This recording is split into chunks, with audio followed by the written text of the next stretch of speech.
तो देखते हैं क्या है। Potential due to an electric dipole at any of the position लिखा हुआ है। इस वीडियो को अगर अभी तक आपने नहीं देखा है तो पहले इस वीडियो को एक बार जाके देख लीजिएगा। पोटेंशियल इसमें हमने फाइंड किया था।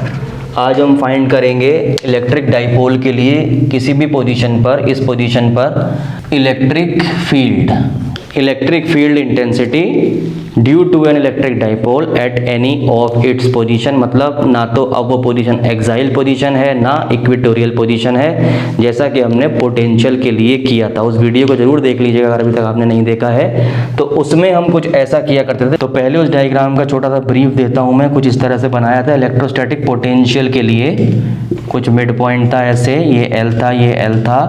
फिर यहाँ पर ऐसे पी पॉइंट हमने लिया था जो थीटा एंगल पे था, और ये था आर, पोजीशन वेक्टर आर था। फिर पी से इस पॉइंट को ज्वाइन किया था और इसको भी ज्वाइन किया था। ज्वाइन करने के बाद जो परपेंडिकुलर वाला फंडामेंटल है इन दो छोटे एंगल्स के लिए वो अप्लाई किया था। उससे हमें ये मिल गया था R minus L cos theta मिला था ये, और ये वाली डिस्टेंस मिली थी R plus L cos theta. ये कैसे मिली थी एक बार उस वीडियो को जाके देख लीजिएगा, जिससे आपको पता चल जाए कि ये किस तरह से आया था। उसके बाद अगर उसके अकॉर्डिंग हम जाते हैं, उसी डायग्राम के अकॉर्डिंग हम चलते हैं, तो उसमें क्या करना है, P से लेकर प्लस Q और P से लेकर माइनस Q तक का डिस्टेंस हमारे पास होना चाहिए, क्योंकि हम हेल्प लेंगे। इलेक्ट्रिक फील्ड फाइंड कर रहे हैं तो electric field due to point charge, जैसा एक्साइल के लिए इलेक्ट्रिक फील्ड निकाला और उसमें प्लस Q माइनस Q के लिए एक एक करके लिखा। फिर दोनों में से एक से दूसरे को सब्ट्रैक्ट किया, देखा कि EA EB दोनों एक दूसरे के अपोजिट थे। इक्वेटोरियल में भी किया, एक तरीका लगाया था उसमें भी। तो यहाँ पर electric field due to point charge था 1/4 pi epsilon naught Q by R square, जहाँ पे जो R है ये Q चार्ज से कितना दूर है, P पॉइंट, उसकी डिस्टेंस है। उसके बाद देखिए, अगर इसके अकॉर्डिंग हम चलते हैं तो हम इलेक्ट्रिक फील्ड लिखेंगे due to point A due to point B. ध्यान से देखिएगा, थोड़ा सा कॉम्प्लिकेटेड है, कंपैरेटिव लेवल के लिए बहुत ही इंपॉर्टेंट है ये। तो इस केस में जब आप करेंगे तो B पॉइंट से, इस प्लस Q से P पॉइंट पर एक टेस्ट चार्ज अज्यूम करते हैं, यूनिट पॉजिटिव टेस्ट चार्ज। तो उस टेस्ट चार्ज को ये प्लस Q इस सीधी लाइन में रिपेल करेगा, ऐसे स्ट्रेट लाइन में, सीधी लाइन में ऐसे रिपेल करेगा, यानी कि डायरेक्शन है electric field due to B at point P। इसी तरह माइनस Q उस चार्ज को अट्रैक्ट करेगा तो इस लाइन में अट्रैक्ट करेगा, ये डायरेक्शन हो जाएगी electric field at P due to point A, यानी ड्यू टू माइनस Q। तो EB और EA में ये एंगल आया, ये कितना एंगल है नहीं पता। तो ये करने के बाद इलेक्ट्रिक फील्ड लिखेंगे, कितने कितने हैं, मैग्नीट्यूड लिख सकते हैं। EA कितना है 1/4 पाई एप्सिलॉन नॉट, A पर माइनस Q है, Q मैग्नीट्यूड लेते हैं इसमें, Q से लेके P का गैप ये रहा, R plus L cos theta whole square. Direction P से A की तरफ, अलॉन्ग PA। ये इलेक्ट्रिक फील्ड P से A की तरफ काम कर रहा है, वेक्टर EA। इसी तरह EB का मैग्नीट्यूड लिख सकते हैं, electric field at P due to B, that is EB 1/4 pi epsilon naught Q by B point से P पॉइंट कितना दूर है, प्लस Q से P point, R minus L cos theta whole square. इतना काम आप इस डायग्राम की हेल्प से कर सकते हैं आसानी से, इसमें कोई बड़ी बात नहीं है, अलॉन्ग BP। अब फंस जाएंगे आगे, देखिए कैसे फंसेंगे। आपको दो वेक्टर नज़र आ रहे हैं P पॉइंट पर, इन दोनों का रिजल्टेंट निकालना है। जब इन दोनों का रिजल्टेंट निकालना है तो आपके पास एक तरीका तो ये है कि अगर आपको EB और EA के बीच में एंगल कितना है पता चल जाए, मान लीजिए X एंगल है, तो आप ये फॉर्मूला लगा देंगे कि नेट इलेक्ट्रिक फील्ड, ये वाला, R is equal to under root A square plus B square plus 2AB cos theta. A और B की जगह आपका EA EB, उनके मैग्नीट्यूड ये लिखे हुए हैं, और थीटा की जगह थीटा, चलिए थीटा नहीं लिखता मैं, अल्फा कर देता हूँ क्योंकि थीटा यहाँ ले लिया। तो ये अल्फा एंगल यहाँ पर X लिया है तो X ही लिख लीजिए, X। तो तो ये एंगल अगर आपको पता है तो आप ये फॉर्मूला अप्लाई करने के बाद चले जाएंगे आगे और कैलकुलेट करने की कोशिश करेंगे। बहुत लेंदी होगा, ये काफ़ी कॉम्प्लिकेटेड है। मान लीजिए आप इसकी हेल्प से इसको कर भी लेते हैं, बड़ी बड़ी वैल्यूज़ आएंगी, इतने बड़े बड़े पार्ट साथ में चलेंगे, क्योंकि x हमारा नोन नहीं है, अज्यूम करके हम आगे जाएंगे और लास्ट में जाके अपना एस्टिमेशन लगाएंगे। ये काम करेंगे। वहाँ जाने के बाद अगर आपको इलेक्ट्रिक फील्ड मिल भी गया, मिल जाएगा, ठीक है, वहाँ काफ़ी बड़ी वैल्यू आएगी। उस बड़ी वैल्यू में आप केवल एक्साइल पोजीशन को ही आसानी से वेरीफाई कर पाएंगे, एक्साइल ही वेरीफाई होगी। इक्वेटोरियल के लिए फिर प्रॉब्लम क्रिएट हो जाएगा। तो इस रास्ते से आगे जाके हम कैसे इसे कैलकुलेट कर पाएंगे, हम इसको फिर कभी डिस्कस करेंगे, कोशिश करेंगे। तब तक ये आपके लिए होमवर्क है, आप कोशिश करिएगा करने की। इस तरह से अगर आप जा पाएँ तो ये तो मिल जाएगा आपको, काफ़ी लेंदी रहेगा, पेशेंस रखिएगा, आ जाएगा। ठीक, बड़ी बड़ी वैल्यूज़ आएंगी और उसके बाद एस्टिमेशन लगा दीजिएगा लास्ट में जाके एक्स के लिए एक्साइल पोजीशन कि ई ए और ई बी में कितना एंगल होता है एक्साइल के लिए। एक्साइल पोजीशन के लिए ई ए और ई बी में ये एंगल हुआ करता था, अगर आपको याद हो, ये एक्साइल पोजीशन होती थी, पी पॉइंट यहाँ हुआ करता था और ई बी इस तरफ था और ई ए इस तरफ था, दोनों के बीच में 180 डिग्री का एंगल था। इस एंगल को लेके आप आगे जाके सॉल्व कर सकते हैं। ठीक, देखिएगा करके। उसके बाद यानी इस केस में आप x ले लेंगे, x ई ए और ई बी में x जो है आपका 180 आ जाएगा। ये इक्वेटोरियल के लिए फिर से आप एंगल सेलेक्ट नहीं कर पाएंगे, क्योंकि इक्वेटोरियल जब आपने किया था कुछ ऐसा आता था, इस तरह से आता था। जैसा भी आपने माइनस प्लस सेलेक्ट किया या तो इस तरह रहता था, ये एक इलेक्ट्रिक फील्ड ऐसे और एक ऐसे। अब ये कितना एंगल है, एक केस में हमने देखा कि एंगल 2 थीटा है, वो 2 थीटा कितना है, इस थीटा से लेना देना नहीं है, उस थीटा का एंगल है x, ये x कितना है पता नहीं, तो यहाँ जाके प्रॉब्लम क्रिएट होगा। तो फिर सॉल्यूशन कैसे होगा, तो अभी हम फिलहाल सॉल्व करेंगे, देखिए कैसे करते हैं। इस रास्ते से इसलिए मत जाइएगा, फिलहाल कोशिश कर सकते हैं आप, when ever you get free time, तो उस टाइम आप 5-10 मिनट इसमें लगाइए, देखिए आसानी से आपके पास आ जाएगा, एक्साइल तक आप पहुंच जाएंगे। इक्वेटोरियल के लिए दिक्कत होगी। अभी देखिए क्या करना है, फिर से यही डायग्राम ड्रॉ कर लेंगे और एक्साइल एंड इक्वेटोरियल का जो हमारा इलेक्ट्रिक फील्ड के रिजल्ट्स हैं उनको हम यहाँ पर डायरेक्टली यूज़ करेंगे। वो रिज़ल्ट ये हुआ करते थे, ई एक्साइल ये था 1/4 पाई एप्सिलॉन नॉट 2p/r³ और ई इक्वेटोरियल था 1/4 पाई एप्सिलॉन नॉट p/r³। तो वही डायग्राम फिर से ड्रॉ करता हूँ, -q, ये है +q, ये रहा मिड पॉइंट और इस मिड पॉइंट से ये रहा पॉइंट P जिस पर बताना है, जो थीटा एंगल पर है, पोजीशन वेक्टर है इसका r, इस लोकेशन पर है, इतना मैग्नीट्यूड पर रखा है।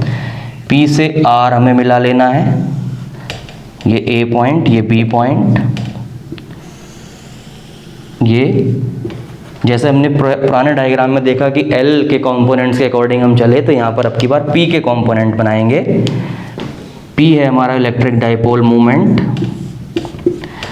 और ये है L, this is mid point O, this is also L, minus से प्लस Q होता है electric dipole moment.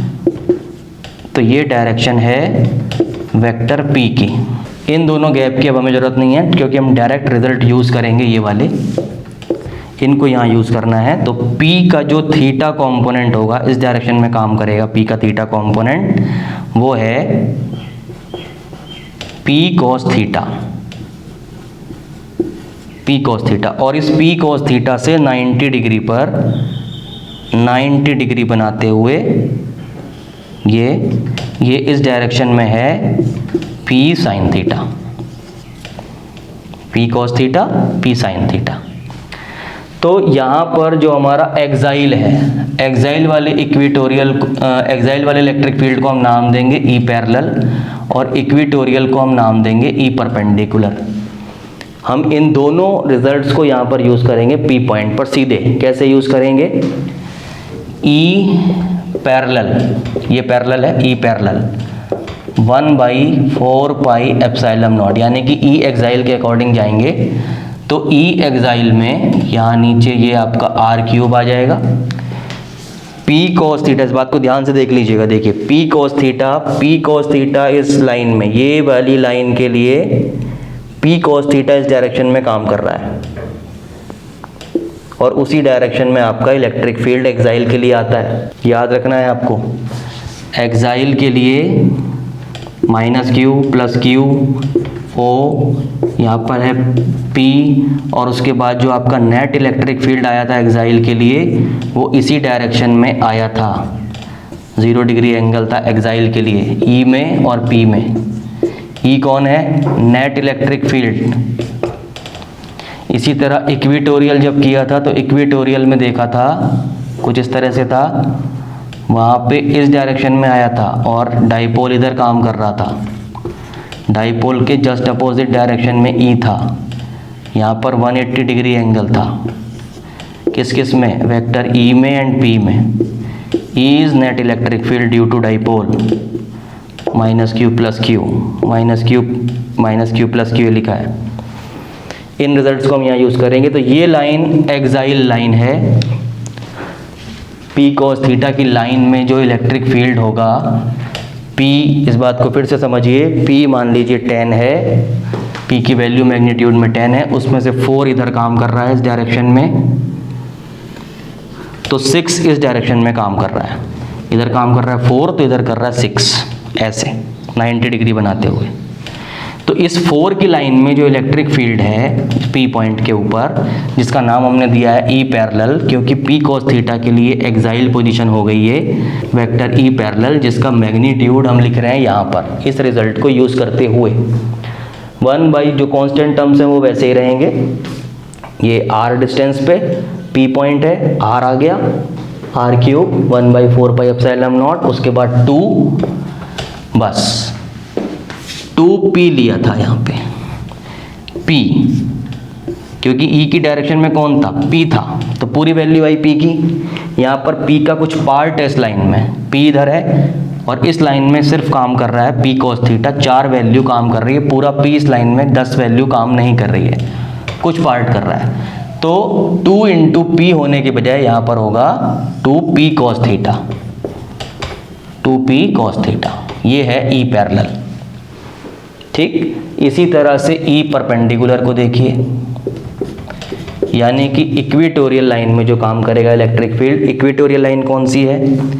Equatorial line ये रही, R से, वेक्टर R से 90 डिग्री बनाते हुए ये लाइन है, और उस लाइन में कौन काम कर रहा है? P sin theta, 6 value. तो इस डायरेक्शन में कौन काम कर रहा है? P sin theta. ठीक, P sin थीटा तो इधर काम कर रहा है इक्वेटोरियल लोकेशन के लिए, और इक्वेटोरियल लोकेशन के लिए ये है इक्वेटोरियल लोकेशन P पॉइंट की, उसमें P इधर है तो नेट इलेक्ट्रिक फील्ड आता है अपोजिट 180 पीछे की तरफ। तो अगर P sin थीटा इधर काम कर रहा है तो इक्वेटोरियल के लिए जो E परपेंडिकुलर है ये किस डायरेक्शन में काम करेगा? अपोजिट डायरेक्शन में करेगा 180 डिग्री बनाते हुए। या तो ऐसे दिखा दीजिए या इसी डायरेक्शन के पैरेलल कहीं भी दिखा दीजिए। P पॉइंट से दिखाना है तो अपोजिट डायरेक्शन के पैरेलल हमने यहाँ से दिखाया, क्योंकि ये इस लाइन के पैरेलल है, पैरेलल लाइन, और ये है 90 डिग्री, तो ये भी 90 डिग्री है, देख सकते हैं ऐसे जाएगा 90। या फिर आप ये भी कह सकते हैं E पैरेलल के परपेंडिकुलर आपका E परपेंडिकुलर है। फिर से देख लीजिए, P sin थीटा के अपोजिट डायरेक्शन में नेट इलेक्ट्रिक फील्ड बनता है इक्वेटोरियल के लिए, पूरे P के लिए। अब यहाँ नॉर्मल बाइसेक्टर पोजीशन में पूरा P काम नहीं कर रहा है, सिर्फ P sin थीटा काम कर रहा है। तो P sin थीटा की अपोजिट डायरेक्शन में E परपेंडिकुलर एक्ट कर रहा होगा, और ये उसकी डायरेक्शन है, ऐसे इस डायरेक्शन में E परपेंडिकुलर है। इस E परपेंडिकुलर को हमने यहाँ इस पॉइंट से दिखा दिया, ये क्योंकि ये 90 डिग्री है, और ये देख सकते हैं 90 है ये भी, तो ये भी 90 है, यानी कि E पैरेलल में और E परपेंडिकुलर में कितना एंगल बन रहा है? 90 डिग्री का एंगल बन रहा है। फिलहाल वैल्यू कितनी बनेगी इस E परपेंडिकुलर की? वो बनेगी 1/4πε0 constant term as it is रहेंगे आर क्यूब, उसके बाद परपेंडिकुलर इक्वेटोरियल लाइन में पी साइन थीटा की वैल्यू है खाली, तो यहाँ था पी, फुल पी के अपोजिट डायरेक्शन में नेट इलेक्ट्रिक फील्ड था इक्वेटोरियल लाइन के लिए, ये इक्वेटोरियल लाइन है, उस केस में ऐसा था। और अब की बार कैसा हो गया, ये सिर्फ पी साइन थीटा यहाँ काम कर रहा है, तो यहाँ पर जो वैल्यू आएगी पी की बजाय अब की बार आएगी पी साइन थीटा। ये ई पैरेलल और ई परपेंडिकुलर पी पॉइंट के ऊपर मिल गए, उनके बीच में एंगल भी मिल गया 90 डिग्री। बस इन दोनों को अब आप नेट इलेक्ट्रिक फील्ड निकाल लेंगे। नेट इलेक्ट्रिक फील्ड एट, इतना कॉम्प्लिकेट मत करिएगा, इसको नॉर्मल रखिएगा, समझाने के लिए था। Net electric field at point P is, अब ये फॉर्मूला आपने यूज कर लेना है, R is equal to under root A square plus B square plus 2ab cos theta. 90 degree है तो पैरेललोग्राम बना के भी आप कर सकते हैं, और जो वैल्यू बनेगी आपकी कुछ ऐसा बन जाएगा, ये रहेगा आपका नेट इलेक्ट्रिक फील्ड। ठीक है, तो 90 डिग्री है, cos 90 होने से ये वाला टर्म 0 हो जाएगा, पाइथागोरस थ्योरम लगा लेंगे। ओके, तो ये हो गया net electric field, E is equal to under root A square plus B square, बाकी टर्म 0 हो गया, E parallel square plus E perpendicular square, बाकी हो गया 0, वैल्यू पुट करेंगे यहाँ पर 1/4 pi epsilon naught 2p cos theta divided by R cube, इसके ऊपर स्क्वायर है, plus 1/4 pi epsilon naught p sine theta divided by R cube square. जो कांस्टेंट कॉमन टर्म्स है उन्हें बाहर निकाल देंगे, p कांस्टेंट है दोनों में है, ये टर्म कॉमन है, स्क्वायर भी है, स्क्वायर के साथ आएंगे, रूट से हट जाएंगे, तो ये वैल्यू बाहर आ जाएगी p/4 pi epsilon naught R cube, इतना बाहर आ जाएगा।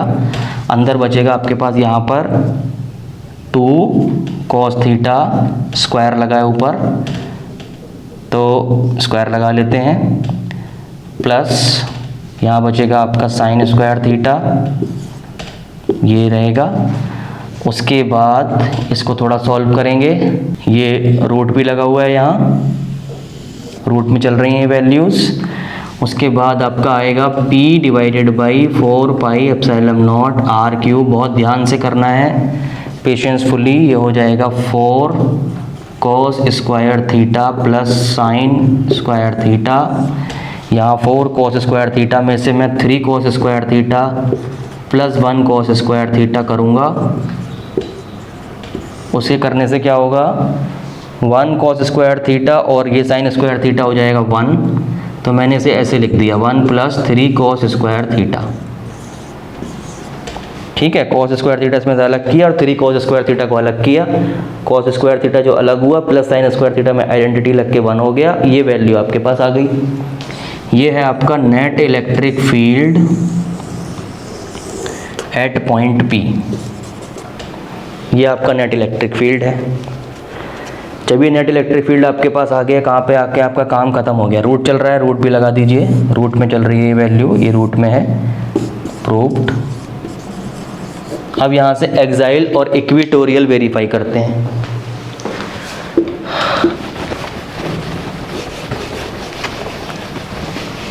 एक्साइल इक्वेटोरियल आप वेरीफाई करेंगे, तो वेरीफाई करने से क्या होगा, देखिए, फॉर एक्साइल, एक्साइल के लिए जो थीटा है, net electric field theta axial position होती है, पी पॉइंट की एक्साइल पोजीशन ये होती है, ऐसा हो जाएगा, थीटा की वैल्यू 0 हो जाएगी, थीटा बिकम्स 0 डिग्री, तो उस केस में आपका E बन जाएगा, E is equal to p/4 pi epsilon naught R cube into under root 1 plus 3 और cos square 0 degree.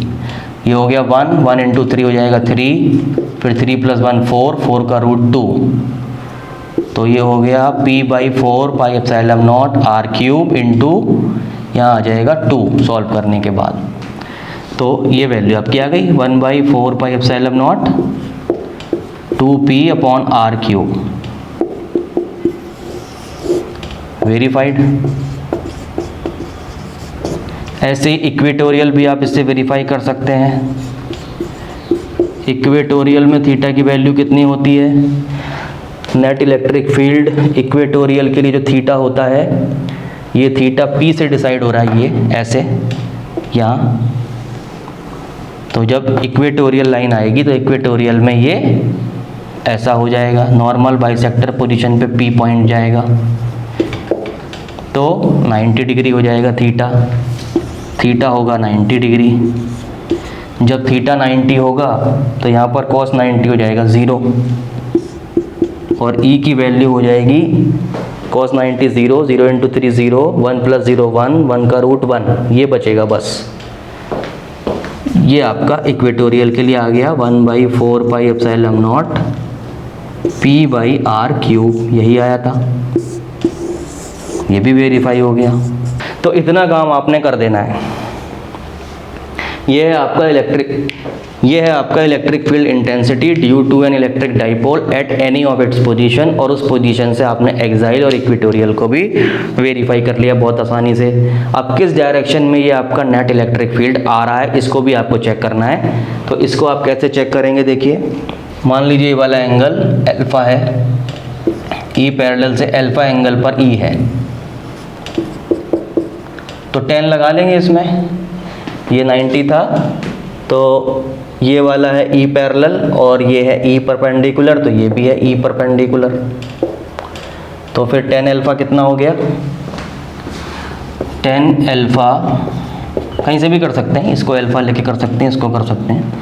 Perpendicular upon base, perpendicular alpha के लिए हो गया अल्फा के सामने वाला यानी कि E perpendicular, divided by base यानी कि ई पैरेलल। ई परपेंडिकुलर की वैल्यू थी 1/4πε0 2p cos theta divided by r cube, और परपेंडिकुलर नहीं, यहाँ पर था p sin थीटा, और ई पैरेलल एक्साइल वाले के लिए था 1/4πε0 2p cos theta by r cube, ये था। अब जो टर्म कैंसिल हो रहे हैं उन्हें कैंसिल कर लीजिए। क्या क्या कैंसिल हो गया? ये कैंसिल हो गया, p से p कैंसिल हो गया, r क्यूब से r क्यूब हो गया, 2 बचा है यहाँ, 1/2 साइन बाई कॉस, ये हो गया tan थीटा। ये आपका tan अल्फ़ा आ गया, यानी अल्फ़ा हो गया आपका tan inverse tan theta by 2, ये डायरेक्शन है। तो देखा आपने, ये थी electric field intensity due to an electric dipole at any of its position, और हमने एक्साइल एंड इक्वेटोरियल के लिए भी इसको वेरीफाई कर लिया। उम्मीद करता हूँ आपको सारी बातें समझ में आ गई होंगी। मिलते हैं अपने नेक्स्ट वीडियो में, तब तक के लिए बाय बाय।